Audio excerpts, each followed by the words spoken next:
तिकडे संतनगरी शेगाव मध्ये सुद्धा आषाढी एकादशीचा उत्साह पाहायला मिळतोय।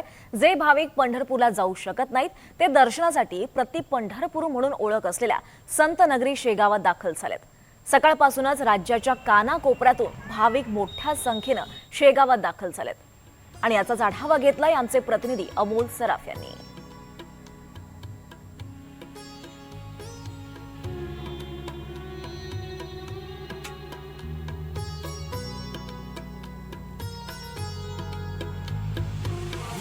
प्रति पंढरपूर म्हणून ओळख असलेल्या संतनगरी शेगावमध्ये आज आषाढीचा उत्सव आहे तो मोठ्या उत्साहात साजरा करण्यात येत आहे।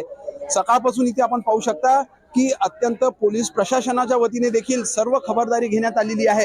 इथलं जे डॉग स्क्वॉड पथक आहे ते देखील इथे तत्पर आपल्याला दिसून येत आहे। त्यांच्यासोबत असलेला हा जो डॉग आहे जिमी, हा त्याच्यामध्ये आपल्याला कुठेतरी इथे दक्ष दिसत आहे। इथे आपण पाहू शकता की हे लोक जे पूर्ण स्क्वॉड जो आहे तो संपूर्णपणे इथल्या परिस्थितीवर नियंत्रण ठेवून आहे। जी मुख्य म्हणजे 24 तासापासून श्रींचे दर्शन जे आहे ते भक्तांकरता खुले ठेवण्यात आलेले आहे।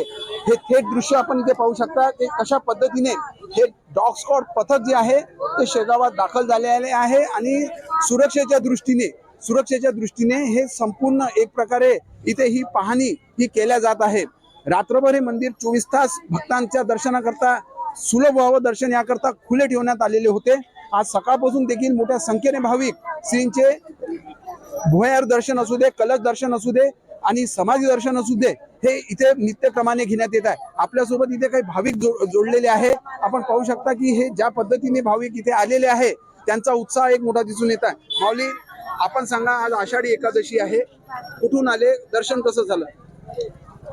मी कठोऱ्यावरून आलो, शांततेत दर्शन माऊली।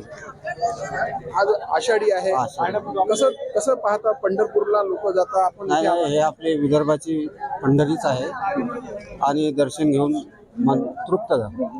तर जे भाविक पंढरपूरला जाऊ शकत नाही ते विदर्भाची प्रति पंढरपूर म्हणून ओळख असलेल्या संतनगरी शेगाव मध्ये कुठेतरी येत श्रींच्या चरणी आपली सेवा श्रद्धा अर्पण करत असतात। अमोल सराफ, NDTV मराठी, बुलढाणा, शेगाव।